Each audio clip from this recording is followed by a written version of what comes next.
히브리서 말씀 거의 1년 정도 같이 말씀 나누었고, 혹시 여러분들 히브리서 말씀을 읽은 다음에는 어떤 말씀을 수요 우리 기도의 시간에 같이 나눌까, 그런 기대감이 혹시 있으셨을지요?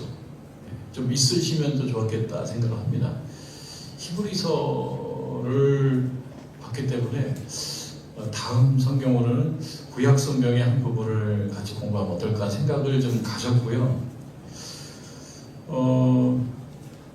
그러면 창세기도 우리가 공부했고, 또 역사서도 공부했고, 욥기도 공부했고, 지혜서도 공부했던 거죠. 시편도 또 한참 본 적도 있고, 오경, 모세 오경 중에 창세기 말씀을 수요일날 본 건 아니지만 주일 시간 한참 창세기 말씀을 같이 나눈 적도 있었어요.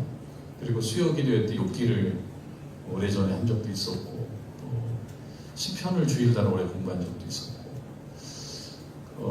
그랬었어요. 그래서 그 다음에 사실은 이렇게 피해가고 저렇게 피해갔던 성경 본문이 예언서였습니다.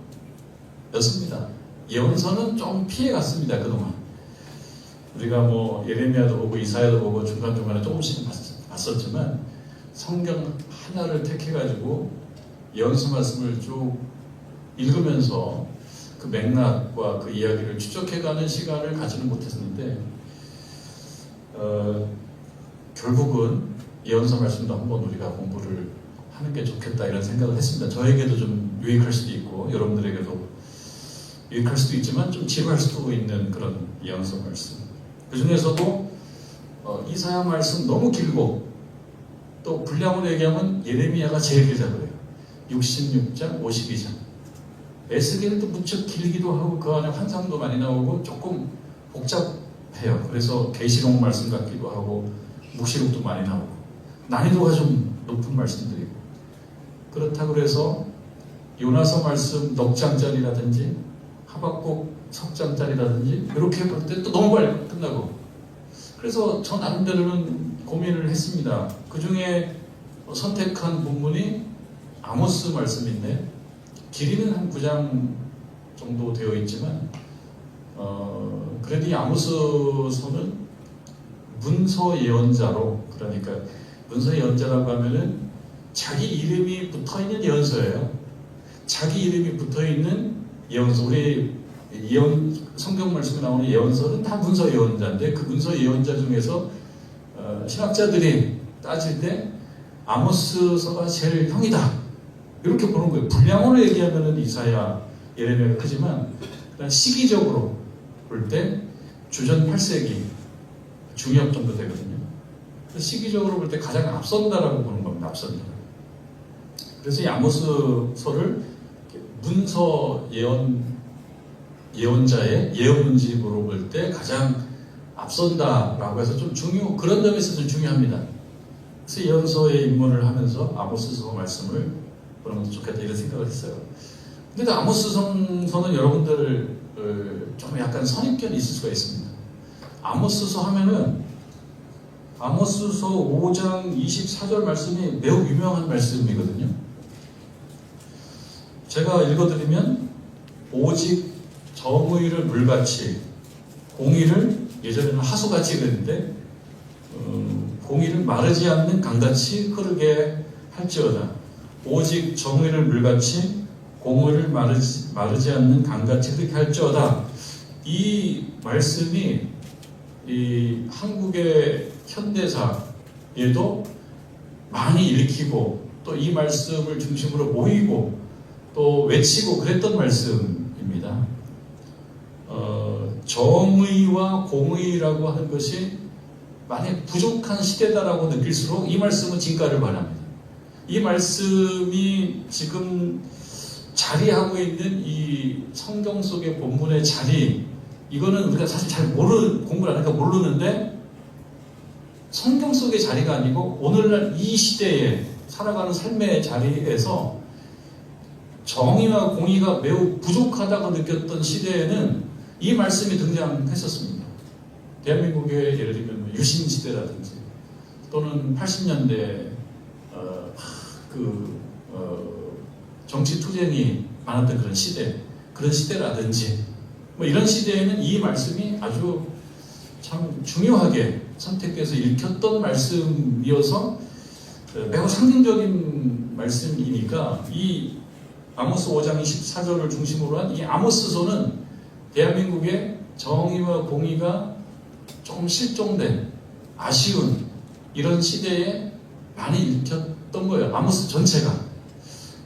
그것은 어떻게 보면은 아모스서가 말하는 것보다는 우리 시대가 필요하기 때문에 이 말씀을 먼저 드러낸 면도 없지 않아 있다. 그러나 그럼에도 아모스서에서 강조하는 것은 이 정의와 공의, 정의와 공의를 강조한다라고 하는 것은 우리 시대 때는 이 정의와 공의가 매우 메마르고 갈급했을 때 이 말씀이 등장했던 것처럼 이 아모스서가 처해 있는 이 역사적 그 상황 속에서도 정의와 공의라고 하는 것은 매우 빈곤했다. 그걸 알 수가 있습니다. 그래서 우리가 아모스서를 선택을 하게 될 때 어쩌면 그런 약간 선입관 혹은 선입견을 가지고 이 말씀을 읽어가게 될 수도 있습니다. 뭐 그런 것 좀 있을 수 있죠. 그러나 우리가 알고 있는 아모스서 5장 24절을 중심으로 한 정의와 공의만 이 안에 들어가 있는 건 아니고 또 중간중간에 우리가 잘 모르는 이야기들도 많이 들어가 있습니다. 그래서 어떤 신학자들은 뭐라고 얘기하냐면 왜 예언서를 목사님들이 설교하는 것을 좀 부담스럽게 생각하고 실제로 잘 안 하는가, 그만큼 어렵기 때문에 그렇다는 거고요. 그리고 또 하나는 이게 시대를 참 특정짓기가 어려운 부분이 많고 언어 본문을 놓고 보면 참 시로 되어 있는 부분이 많거든요. 시. 그러니까 산문이 아니고 운문으로 되어 있는 부분들이 많기 때문에 시대를 특정하는 거가 약간 쉽지 않고 또 하나는 예언서 말씀은 어쩔 수 없이 정의와 공의가 부족한 상황 속에서 던져진 말씀인 경우가 많기 때문에 불편할 수밖에 없죠. 불편하죠. 왜? 저도 심판이니까. 그래서 이 아모스서 같은 경우도 아모스의 이 1절에 나오는 아모스의 말씀들인데요. 원래 원문에 보면 그냥 아모스의 말씀들이에요. 아모스의 말씀들. 그러나 조금 더 좀 해석을 붙여서 얘기하자면 하나님께서 아모스를 통해서 어떤 시대에 외쳐주신, 말씀해주신 심판 예언의 말씀이에요. 그러니까 심판 예언. 심판 예언은 뭡니까? 잘못했다는 걸 지적하는 거거든요. 그리고 잘못했기 때문에 벌 받는다라고 하는 말씀인데 그 말씀을 전하는 자나 듣는 자가 편치 않을 수밖에 없지 않겠습니까? 왜냐하면 전하는 자 입장에서도 아니 전하는 자는 무슨 뭐 결백한가? 전하는 자는 뭐 잘못한 게 없는가? 약간 그렇게 생각할 수도 있고 또 듣는 자 입장에서는 아니 우리가 무슨 죄를 그렇게 많이 지었다고 이렇게 심판을 그렇게 외치고 목사님께서 그렇게 심판 말씀을 전하시나 불편하니까 잘 택하지 않는 경향이 있습니다. 우리가 이 말씀을 읽어가면서도 사실 그래서 1차적으로는 주전 8세기에 북왕국 이스라엘의 상황 속에서 주신 말씀인데 무슨 말씀이냐? 심판 예언의 말씀이거든요. 그럼 그것을 말씀을 공부하고 우리들에게 주는 교훈은 뭐냐를 우리가 따져보게 되면 결국 우리들도 잘못할 경우에 하나님 지적하시고 그리고 그 잘못에 대해서 벌 주신다라고 하는 메시지이니까 듣는 사람들이 부담스러울 수 있다. 그거를 우리가 전제해 보는 것입니다. 예언을 이야기하자 그러면 예언은 뭐냐? 예언은 여러분 약간 공부도 조금 있어요. 중간중간 말씀드리고 약간 공부도 있어요. 모르는 것도 좀 알게 되는데 예언은 뭐냐면 예언은 우리가 통상적으로 알고 있기로는 미리 말하는 것으로 이해를 하는 경향이 있지 않습니까? 예언은 뭐냐? 앞으로 일어날 일, 미래에 일어날 일에 대하여 선포하는 말씀. 그래서 미리 예자 이렇게 이해하는 경향이 많이 있습니다. 예언하면은 예언 좀 해봐. 예언. 앞으로 일어날 일. 내일 날씨가 좋을 거야 안 좋을 거야. 예언 좀 해봐. 약간 이런 개념이죠. 이런 개념. 그리고 다음 달에 그 주식이 올라가겠어? 떨어지겠어? 좀 예언 좀 해봐. 이 예언은 미래에 있을 일에 대해서 미리 얘기하는 거. 그래서 영어로 얘기하자면 우리가 before 이렇게 얘기해요. foretelling이라고 해요. foretelling. foretelling이라는 점으로 이해를 한단 말이에요. 많은 경우는 그래요. 예언이. 그런데 사실은 예언서의 예언은 미리 얘기하는 점치는 얘기가 아니고 하나님께서 주신 말씀을 받는 거예요. 예언은. 하나님의 말씀을 받았다는 뜻이에요. 그 받은 말씀을 그냥 던지는 거죠. 그러니까 미래에 있을 일을 이야기하는 것이 이것이 핵심이 아니고 하나님께서 주신 말씀을 던지는 것. 달리 얘기하면 뭐냐면 자기 얘기가 아니라는 거예요. 예언자, 이 시대의 예언자는 누구인가? 라고 얘기했을 때 뭐 혁명가 또는 사회운동가 또는 행동하는 지식인 이런 사람들을 얘기할 수 있습니다. 이 시대의 예언자가 누구야? 이렇게 얘기할 때. 근데 그때 예언자들은 그야말로 행동하는 지식인들이고 혁명하는 사람들이고 자기의 어떤 정의관을 펼치는 사람들이란 말이에요. 근데 그들은 혁명가이기도 하고 운동가이기도 하지만 그렇다고 우리 성경에서 얘기하는 예언자는 아닌 거예요. 왜냐? 예언자는 뭐냐? 내가 가지고 있는 정의, 내가 가지고 있는 공의를 선포하는 자가 예언자가 아니고 예언은 누구의 말씀이에요? 이게 분명해요. 예언은 누구의 말씀이에요? 하나님의 말씀이에요. 그러니까 하나님의 말씀을 던져야지만 예언자인 거예요. 자기가 열심히 공부하고 역사 공부하고 그래가지고 내가 열심히 역사 공부해가지고 내가 나에게 생긴 어떤 역사관, 내 역사관을 기초로 한 이 시대에 대한 어떤 비장한 이야기, 이거가 예언은 아니고 예언은 하나님으로부터 받은 하나님으로부터. 그러니까 예언자는 기본적으로 신앙이 좋은 사람이지, 하나님과 늘 교통하는 사람이지. 그렇지 않으면 예언자가 될 수 없어요. 근데 이것이 그냥 광범위하게 보통 명사나 일반적인 의미로 쓸 때 예언자 그러면 선각자, 선구자 이런 말과 조금 좀 유사한 말로 이해가 되는 것이지, 우리가 신학적으로 또는 말씀을 공부하는 입장에서 좀 전문적 의미의, 신학적으로 전문적 의미의 예언을 얘기한다 그러면 반드시 하나님이 주신 말씀이어야 돼요. 자기가 공부해가지고 내가 생각하건대 뭐 영어로 in my opinion 이런 말씀, 내 의견으로 얘기하는 것은 예언이 아니에요. 분명히 예언은 하나님의 말씀을 받는, 그럼 하나님의 말씀을 받는 나름대로 중요한 하나님과의 시간을 가졌던 사람들이에요. 기도 생활을 깊게 하든지 아니면 말씀 묵상을 깊게 하든지 이런 어떤 차원의 하나님과의 교제, 만남, 그거를 깊이 있게 가진 사람이야지만이 예언을 할 수가 있어요. 똑똑하고 무슨 뭐 정의감이 불타고 이런 그냥 혁명가, 선구자, 선각자, 운동가 이렇게 볼 수 있다라고 하는 거예요. 그래서 예언은 미리 말하는 게 아니고 반드시 하나님의 말씀을 전하는 것이 예언입니다. 하나님의 말씀을 전하지 않는 건 예언이 아닌 거예요. 그러니까 예언자는 미리 말하는, 미래에 일어날 일을 미리 말하는 사람이 예언자가 아니고 하나님의 말씀을 받아서 전하는 자가 예언자다. 이렇게 여러분 이해를 하시면 되겠습니다. 자기 말이 아니고 하나님의 말씀. 여러분 요나를 생각해 보면 요나는 그래도 조금 뭐 아동부 아이들도 잘 알고 우리들도 좀 잘 아는 예언자예요. 내용이 많지도 않고. 요나 하면은 하나님께서 어디로 가라고 했습니까? 니자로 시작해요. 니자로 시작한 세 글자. 니느웨라고 하는 곳으로 가라고 그랬어요. 니느웨라고 하는 곳 가라고 그랬는데 이 요나는 니느웨 사람들하고 상통하는 게 싫은 거예요. 거기에 무슨 도움이 되는 말을 선포하는 거 내키지 않는 거예요. 그래서 어디로 갔어요? 다자로 시작하는 세 글자. 다시스로 가려고 배를 탄 다시스로 가는 배를 타다가 어떻게 됐습니까?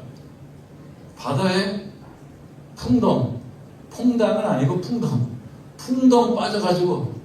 그래서 요나서 보면요, 이게 하여튼 뭐 기분이 내키지가 않아요. 그래서 내려간다가 나와요. 히브리 성경을 보면 다 내려가다가 나와요. 내려가다. 그래서 저 다시스로 내려가. 배로 내려가. 배에서도 저 미창으로 내려가. 배 미창에서 다시 저 바다로 내려가로 돼 있어요. 요나는. 여기서 뭘 할 수 있냐면 자기가 하고 싶은 대로 하는 거는 예언자가 아니고 결국은 어떻게 됩니까? 하나님이 끌고 어디로 갑니까? 결국은 니느웨로 보내잖아요. 그래서 요나가 참 이거는 설명하기가 어렵긴 해요. 물고기 뱃속에 들어갔다. 물고기 뱃속에서 회개했다. 제가 증명해 드릴 수는 없습니다. 성경에 이렇게 나오기 때문에 제가 말씀드립니다. 중요한 거는 회개했다는 뭘 회개했다는 겁니까? 내 생각대로 한 거에 대해서 회개합니다. 하나님의 생각을 따르지 않은 것을 회개합니다. 명색이 예언자인데 하나님의 말씀 받아서 하지 않고 내가 하고 싶은 대로 하는 걸 회개합니다. 결국 하나님이 바로잡았어요. 여기서 뭘 알 수 있어요? 결국 예언자는 하나님이 하시고 싶은 대로 하는 것이 예언자인 거예요. 그거를 집행해 주는 사람이죠. 또 하나의 예를 한번 들어보는데 여러분 열왕기상 22장 말씀을 한번 찾아보겠습니다. 열왕기상 22장 구약성경 555쪽인데요. 열왕기상 22장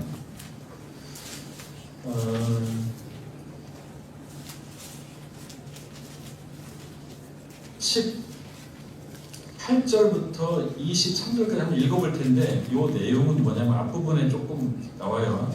22장 1절에 보면 아람과 이스라엘 사이에 전쟁이 없이 3년을 지냈다. 3년 지냈어요. 셋째 해에 유다의 여호사밧 왕, 남쪽 유다의 여호사밧 왕이 있었고 그때 북왕국 이스라엘의 왕은 아합이었어요. 그래서 남왕국은 여호사밧, 북왕국은 아합. 여기 보면 3절에 이스라엘 왕이 그의 신하들에게 이르되 길르앗 라못은 본래 우리의 것인지를 너희가 알지 못하느냐? 우리가 어찌 아람의 왕의 손에서 도로 찾지 아니하고 잠잠히 있겠느냐? 말하자면 당시에 이 아람, 시리아가 아수르라고 하는 강대국에 의해서 조금 힘에 붙인 상황이었던 모양이에요. 그래서 이때가 북왕국 이스라엘 왕의 입장에서는 말하자면 아람에게 조금 빼앗겼다라고 하는 그 땅을 우리가 되찾을 수 있는 그런 절호의 찬스이기 때문에 이때 가서 아람의 땅을 뺏어오자. 그리고 그때 마침 남왕국 유다의 여호사밧 왕이 방문했었기 때문에 여호사밧 왕에게 우리 합심해가지고 우리 동맹을 해가지고 우리 힘을 합쳐가지고 저 아람을 한번 때립시다. 그러니까 여호사밧 왕이 남왕국 왕이 그래도 우리가 큰 일을 해야 된다면 하나님 말씀을 드려야 되지 않겠냐고. 하나님의 뜻을 물어봐야 되지 않겠냐고.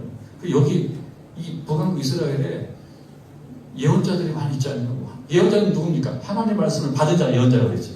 하나님 말씀을 받은 자가 많지 않냐고. 그 사람들에게 한번 물어봅시다. 그래서 물어봅니다. 예언자들을 다 집합시켜가지고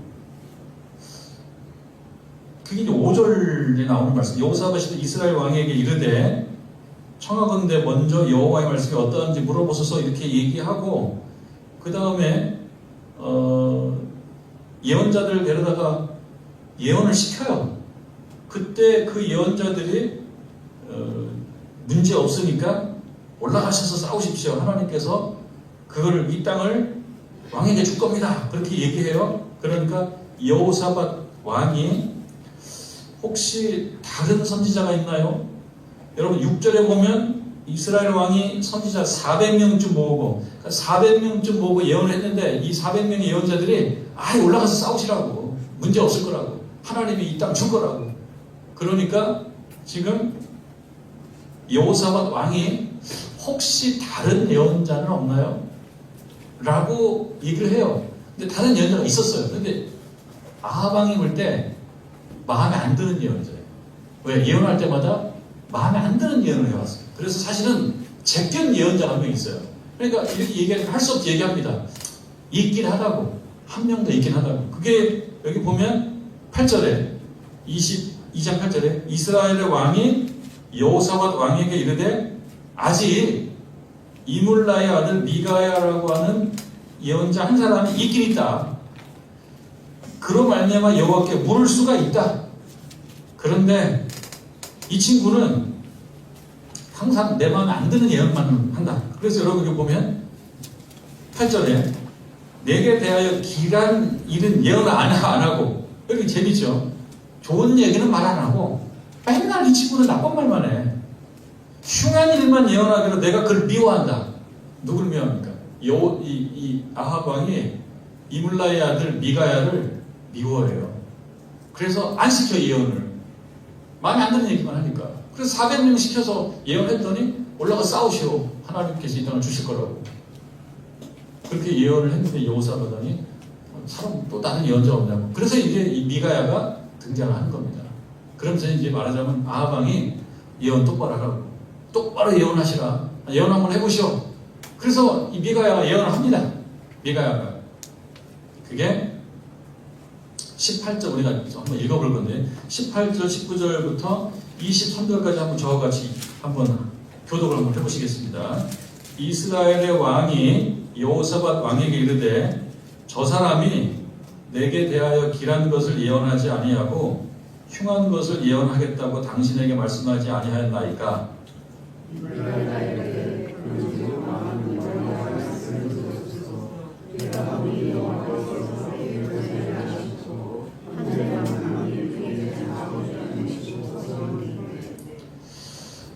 이 부분 여러분 한번 생각해 보는데 미가야가 말하는 거예요. 그런 쪽 왕은 여호와의 말씀을 들으십시오. 내가 보니, 이 부분이 말하자면 영적 은사라고 봐야 되겠죠. 내가 보니 영적 세계를 보는 거예요. 말하자면 하늘 위에서 하나님과 그 천군 천사들 간에 말하자면 천상회의라고 한다 그러면 그 회의를 보는 거예요. 영적인 능력이 있는 선지자인 거예요. 내가 보니 여호와께서 그의 보좌에 앉으셨다. 하나님께서 그의 보좌에 앉으셨대요. 그리고 하늘의 만군이 그의 좌우편에 서 있다. 여러분 20절 같이 읽습니다. 시작.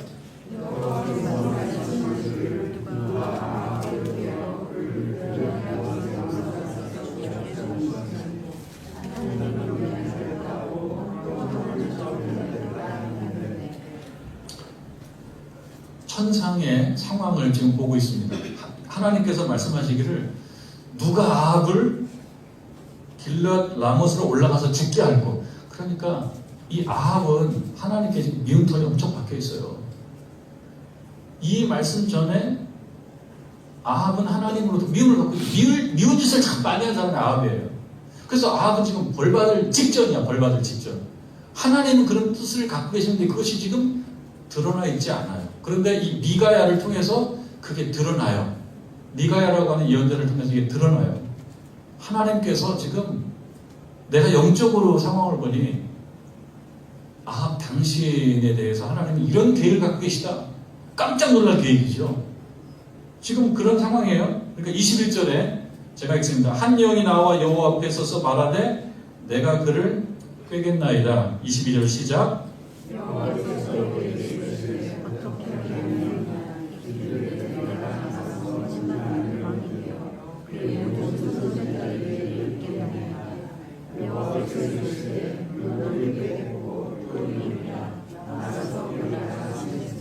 (23절) 시작.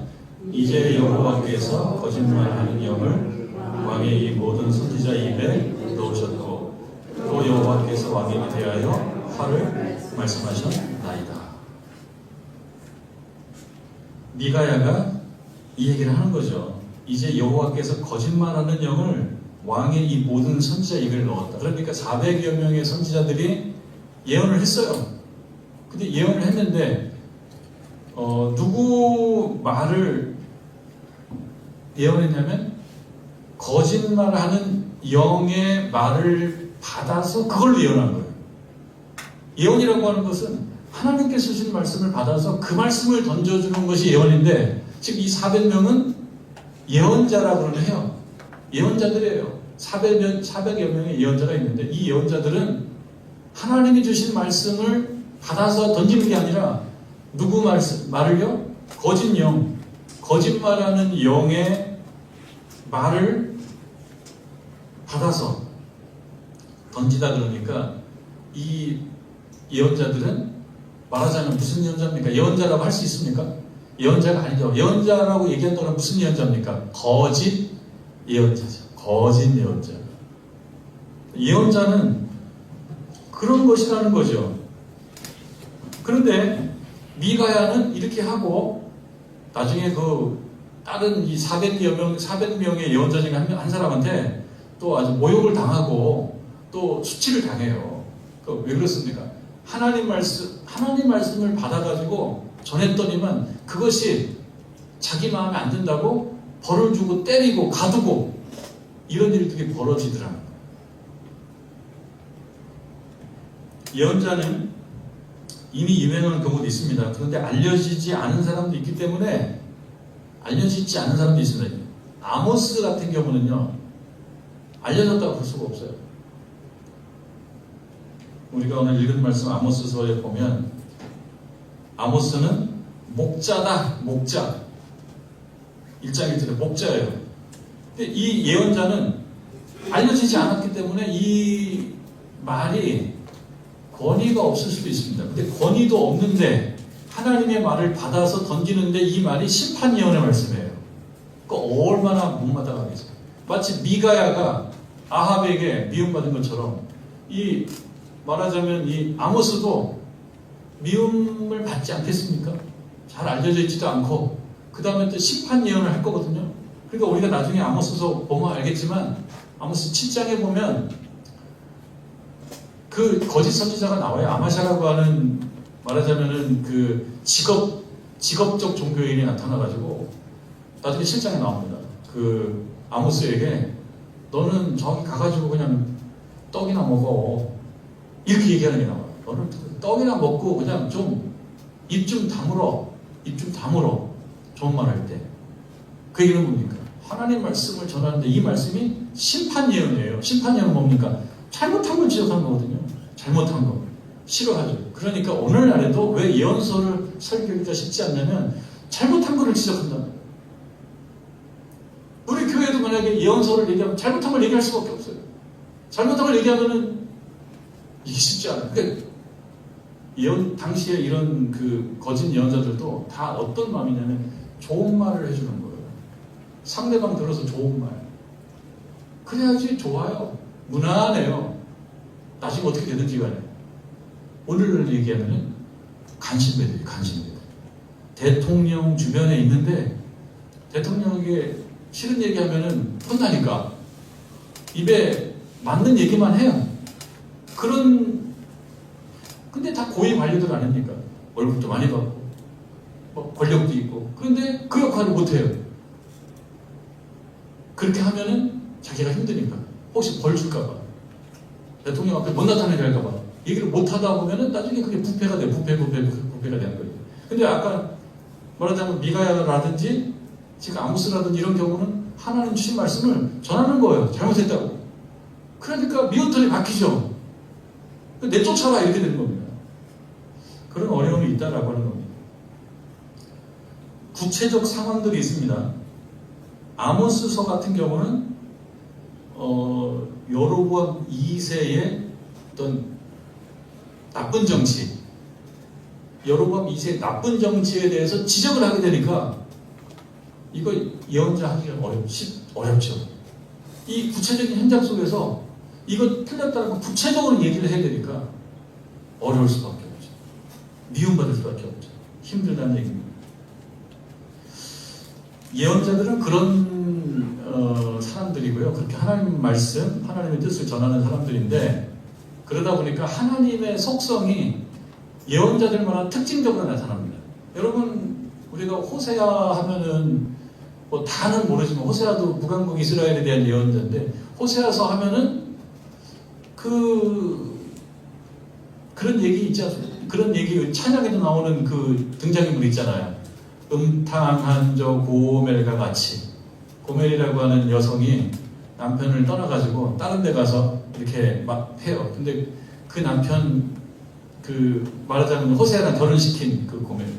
그래서 그 고멜을 찾다가 데려다가 다 따뜻하게 해주라고. 그래서 그런 면을 보게 됐을 때 하나님께서 이스라엘을 그렇게 사랑하시는 하나님이다. 그래서 호세아서 같은 경우는 자비를 베푸시는 하나님, 이런 모습으로 나타나고, 아모스 우리가 읽는 아모스와 같은 경우는 분노하시는 하나님, 이런 모습으로 나타나고, 또는 예레미야 같은 예레미야 선지자는 자기 민족이 이렇게 되면 망하는데 이렇게 되면 망하는데 하다 보니까 울고 다녀요. 예레미야는. 그래서 눈물의 예언자라고 예레미야를 하는데, 그러면 그 예언자 예레미야를 통해서 나타나시는 하나님의 모습은 우시는 하나님, 안타까워하시는 하나님. 요나 같은 경우는 어떻습니까? 니느웨 성은 다 망해야 되는데, 요나가 볼 때는 저놈들 다 망해야 되는데, 하나님은 좌우를 분간하지 못하는 사람이 저렇게 많은데 내가 어떻게 저기 망하게 할 수 있느냐? 라고 얘기하는. 그래서 뭡니까? 자비로운 하나님. 그러니까 이 예언자들은 각각 하나님의 그런 특별한 모습들을 반사하는, 대변하는 그런 역할들을 해왔다. 그 중에 아모스는 어떤 하나님이냐? 정의를 외치는 하나님, 분노하시는 하나님. 이런 모습이 많이 나타난다라고 하는 것입니다. 여러분, 1장 1절 우리가 읽었습니다. 예언서를 처음 공부하는 거기 때문에 예언이나 예언서에 대한 얘기를 우리가 좀 나눴고, 1장 1절로 와보면 이 한 장인데 정보가 굉장히 많이 들어가 있어요. 이 안에 정보가. 유다왕 우시야 시대, 곧 이스라엘 왕 요아스의 아들 여로보암의 시대. 그러니까 유다왕 우시야의 시대와 이스라엘 왕 요아스의 아들 여로보암의 시대는 겹치는 거예요. 그러니까 지금 아모스가 언제 활동했느냐? 북왕국 이스라엘을 향하여 외연했거든요. 그런데 이 아모스는 남왕국 출신이에요. 독특해요. 아모스는 남왕국 출신이에요. 그런데 북왕국이 예언을 했어요. 그러니까 남왕국은 우시야 시대고 북왕국은 여로보암 시대인데, 여러분, 이스라엘이 고대 이스라엘이 처음에 사울이 있고 다윗이 있고 솔로몬이 있고, 솔로몬 다음에 분열이 되거든요. 분열돼요. 1차 분열왕국이에요. 그때 남왕국은 르호보암이고 북왕국은 여로보암이었어요. 근데 그 여로보암을 여로보암 1세라고 이야기하고, 지금 나오는 여로보암 이 왕은 1세 여로보암하고 구별하기 위해서 보통 여로보암 2세라고 얘기해요. 그러니까 여기 나오는 여로보암 시대라고 하는 것은 여로보암 2세 왕. 그러니까 아모스는 언제 예언했느냐? 여로보암 2세 왕 때 예언을 한 것입니다. 그럼 여로보암 2세는 어떤 왕이냐? 여로보암 2세는 주전 한 8세기가, 주전 8세기라고 하면 어떻게 되냐면요. 보통 700년대예요. 700년대. 그러니까 799, 798, 797 이런 식으로 역으로 내려온다. 그죠? BC는, 주전은. 그러니까 여로보암은 793년에서 753년까지 왕을 했어요. 오랫동안 왕을 했어요. 40년간 왕을 했는데요. 북왕국 이스라엘, 남왕국 유다는 왕조가 변함이 없이 쭉 내려옵니다. 남왕국 유다는. 왕조가 그냥 하나로 가요. 근데 북왕국은 그걸 뒤죽박죽이에요. 북왕국. 왕조가 4번 바뀌어요. 왕조가. 그러니까 왕조가 사실은 5개예요. 4번 바뀌었습니다. 그 중에 4번째 왕조를 열었던 왕이 아하방 때, 아하방이 죽고 난 이후에 그 시대를 이어간 예후라고 하는 왕이에요. 예후. 그 예후의 왕조, 예후 왕조 때 그 예후 왕조의 한 3번째 왕이 여로보암 2세거든요. 그러니까 이 여로보암 2세 때는 어떤 시대냐? 신학자들이 그렇게 표현을 합니다. 보통 이제 다윗 시대잖아요. 다윗 그 통일한국 다윗 시대를 말하면 이스라엘의 황금기라고 얘기하거든요. 황금기. 골든 에이지. 황금기라고 얘기하거든요. 그런데 골든 에이지가 있으면 그 다음에 골든은 아니지만 실버, 은, 황금기는 아니어도 그냥 뭐라고 해야 될까? 역사의 은인이라고 얘기하는 시대. 그걸 얘기하자면, 어떤 시대를 얘기하자면 여로보암 2세를 얘기한다는 거예요. 그래서 실버 에이지라고 얘기합니다. 실버 에이지. 이스라엘 역사의 은시대. 그 얘기는 뭡니까? 잘 나갔던 시대라는 거죠. 그러니까 여기서 말하는 여로보암 시대라고 하는 것은 잘 나갔던 시대. 정치적으로 힘이 셌고, 그 다음에 땅도, 영토도 많이 넓혔고, 그리고 무역도 많이 하고 그러면서 경제적으로도 좀 부유한 시대예요. 부유한 시대. 즉 아모스가 예언한 시대는 부유한 시대입니다. 부유한 시대. 그런데 문제는 뭐냐면 부유하긴 부유한데 모든 사람이 부유하지 않아요. 근데 그게 문제가 돼요. 잘 사는 사람은 무지 잘 살고 못 사는 사람은 진입을 못하고 그 그룹에 진입을 못하고 그 진입장벽이 있어요. 배타적인 거예요. 배타적. 그러니까 잘 사는 것처럼 보이지만 안으로 들어가면 부패한 사회가 바로 여로보암 2세 사회였다는 거예요. 아모스서 읽어보면 그게 나와요. 잘 사는 시대인데 그냥 저기 상류층 아줌마들만 살쪄요. 나중에 이제 바산의 암소들이라는 말이 나오거든요. 바산의 암소들. 상류층 아줌마들은 살쪄. 근데 그렇지 않은 사람들은 힘들어. 부유하긴 부유한데 부가 편중돼 있어요. 그러니까 정의롭지 않다. 그러니까 이 시대는 정의롭지 않은 시대입니다. 정의롭지 않은 시대. 그래서 이 정의롭지 않은 시대였기 때문에 여로보암 2세 때 아모스가 심판 예언을 선포한 이후 한 30년쯤 지나서 이거를 극복을 못하고 이것이 쌓이면서 결국은 나라가 망합니다. 나라가 언제 망하냐면 주전 722년에 망하거든요. 그러니까 지금 아모스는 주전 한 760년에서 750년 정도 예언을 했다라고 알려져 있거든요. 주전 한 760년, 750년, 720년 정도의 북왕국이 망하니까 30년 지나면 망하는데 그 망한데 누가 알았냐고. 이렇게 잘 사는데 이렇게 잘 살고 정치 경제적으로 부강한데 망할 줄 어떻게 알았냐고요. 모르죠. 그런 비하인드 스토리가 이 안에 들어가 있는 겁니다. 여러분 이 말씀에 보면 지금 또 정보가 뭐가 나오냐면 여로보암 시대, 그 다음에 이 부분이 약간 의미심장한 말씀이에요. 1절에 여로보암 시대 다음에 뭐라고 나옵니까? 짧아요. 지진 전 2년이에요. 지진 전 2년에 아모스가 하나님으로서 받은 말씀이에요. 그 말씀을 받았기 때문에 예언입니다. 자기 얘기는 예언이 아니에요. 말씀을 받았으니까 예언이에요. 근데 이게 언제냐면 지진 전 2년. 그러니까 아모스가 예언 활동을 하나님 말씀을 받아서 예언 활동을 했던 때는 언제냐? 지진이 일어나기 전 2년 전. 지금은 지진이 일어나지 않는데 조금 있으면 지진이 일어나는 거예요. 그래서 지금 이 말씀을 통해서 하나 우리가 알 수 있는 거는 의미심장한, 그래서 이 부분 뒤에 가면 갈수록 이 지진도 하나님의 진노의 하나의 현상이었거든요. 그렇게 보면 지금 심판 예언의 말씀이 선포된다는 것은 죄가 쌓여있다는 거예요. 죄가 쌓여있어요. 근데 심판 예언을 선포한다라고 하는 것은, 심판 예언은 그런 게 있지 않습니까? 심판 예언을 선포하는 것은 곧 심판은 아닌 거예요. 여러분 그렇죠? 벌 받을 거야. 그러면 벌 받아. 망해. 독사의 자식들아. 이렇게 얘기한단 말이에요. 그 망해라고 있는데 아직 안 망하는 거예요. 그러니까 여기 보면 지진 일어나요. 그리고 이게 굉장히 큰 지진으로 알려져 있어요. 그러니까 피해가 이 정도 기록된 정도면은 이 지진은 유명한 지진인 거예요. 요즘 유명한 지진. 오늘날도 주변에 유명한 지진들 있죠. 사람들 많이 사망하고 피해가 많고, 이 지진도 유명한 지진인 거예요. 이게 언제 있습니까? 아모스가 예언하고 나서 2년 후에. 그러면 그 2년 후에 그 지진은 어떤 지진입니까? 하나님의 심판이에요. 하나님의 심판. 근데 심판이 그게 이제 시작되는 심판이에요. 그 심판이 있기 전 2년 전에 하나님의 말씀이 선포되고 있는 거예요. 그래서 우리에게 주는 매우 중요한 교훈이 있습니다.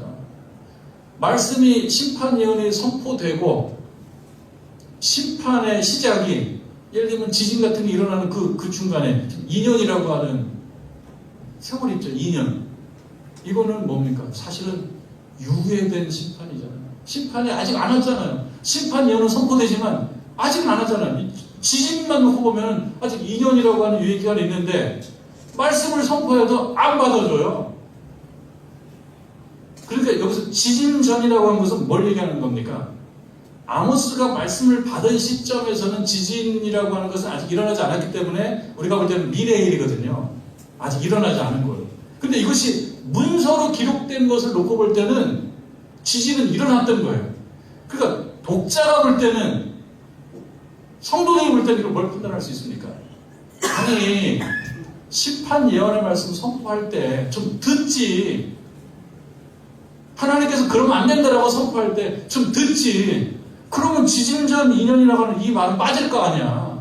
라고 이 성경을 읽는 독자, 신자, 후대 사람들은 알지만 이 시대 사람들은 아직 자기들에게 지진이 벌어지지 않았기 때문에 무슨 쓸데없는 얘기를 하는 거야. 아모스를 해봐요. 얘기하겠죠. 아모스를 해봐요. 뭔 쓸데없는 얘기야. 지금 이렇게 상황이 좋은데, 이렇게 지금 요즘에 지금 경제 상황이 좋고 지금 오늘날 얘기하면 지금 코스피가 지금 막 올라가고 있는데 지금 뭔 얘기요? 뭔 얘기요? 이렇게 얘기하고 있는데 내막을 아는 사람이 볼 때는, 아모스가 볼 때는, 아모스는 어떤 사람입니까? 아까 미가야가 천상에서 벌어지는 일을 본인은 알아차리고 예언했듯이 아모스는 천상에서 이루어지는 일들을 지금 알아낸 거 아닙니까?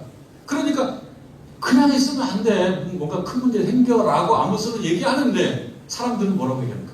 뭔 소리요? 지금 이렇게 지금 골든 에이지는 아니어도 실버 에이지인데 라고 해서 이 유예기간이 잘 활용되지 못하는 그러한 내적인 이야기가 이 안에 들어가 있습니다. 여러분들 1장 1절이 짧은 말씀이지만 매우 심오합니다. 또 하나는 여기 이것만 살펴보고 마치겠는데요. 드고아 목자 중 아모스. 우리는 드고아 잘 모르잖아요. 드고아는 예루살렘하고 가까운 지역이고요. 여기는 북왕국이 아니에요. 드고아는 남왕국 지역, 남왕국. 남왕국에 있는 목자를 하나님이 택한 거예요.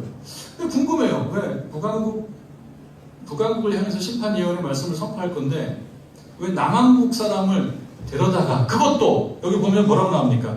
목자 중, 무슨 전문적인 예언자도 아니고 좀 그러잖아요. 목자 중에 누구를 불러가지고, 그것도 남왕국에 있는 아모스를 불러다가 말씀을 선포하겠다라고 하는 것은 무슨 의미가 있을까요? 그럼 생각을 해보는 거예요. 일꾼이 없었나? 북왕국에 뽑을 사람이 없었나? 다 정신이 없이 그냥 다 400여 명, 아까 얘기했던 것처럼 그 직업적인 그냥 월급 받고 사는, 그래서 그냥 소명감이 없는, 그냥 그 왕에게 좋은 말만 해주는 그런 예언자들만 있기 때문에 하나님이 어쩔 수 없이 아모스를, 목자로 있는 아모스를 뽑았을까? 라고 우리는 생각해 볼 수 있죠. 그럴 수도 있습니다. 여기는 답은 안 나오니까. 또 하나, 여기 목자라고 나오는 요 말이 원어를 찾아서 보면은 보통 로에라는 거를 목자라는 말을 써요. 히브리어로. 로에인데 여기 로에라는 말이 안 쓰였고 노케드라고 하는 말인데, 이 노케드라고 하는 말은 구약 성경에 여기 말고 한 군데가 더 기록되어 있다고 그래요. 그거는 모압 왕. 그거는 열왕기서에 나오는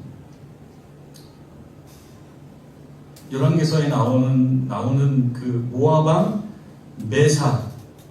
메사라고 하는 사람.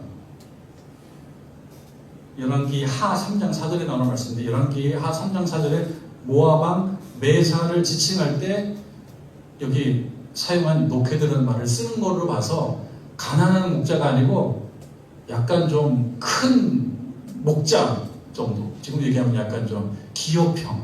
여러분 포장마차도 기업형 포장마차 있다가 하더라고요. 기업형 포장마차. 목자도 기업형 목자, 이 사람. 잘 사는 거예요. 잘 사는 사람이에요. 근데 이 잘 사는 사람이 하나님이 불렀을 때, 아유, 저는 지금 못합니다라고 하지 않고 하나님이 부르니까 얘하고 지금 이 예언자의 길을, 외로운 길을 걷고 있다라는 점을 우리들에게 주는 교훈이 있어요. 우리들도 살아가면서 하나님이 부르실 수 있습니다. 근데 부르면은 괜히 부름받으면 힘들어. 웬만하면 부름받지 않으려고 한다 이거죠. 웬만하면 부름받지 않으려고 한단 말이죠. 왜? 하나님께 부름받으면 힘드니까.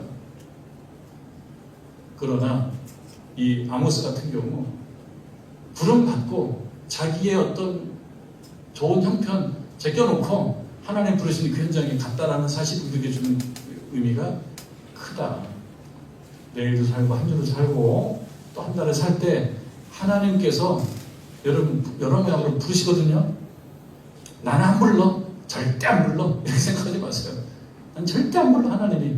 난 잘 숨어 다니거든. 엄청 잘 숨어 나는. 이렇게 생각하지 마세요. 하나님이 여러분 말씀 들을 때 기도할 때 부르시면 예하고 순종하며 주의 말씀 잘 감당하는 저와 여러분 되기를 주님의 이름으로 축원합니다. 기도하겠습니다.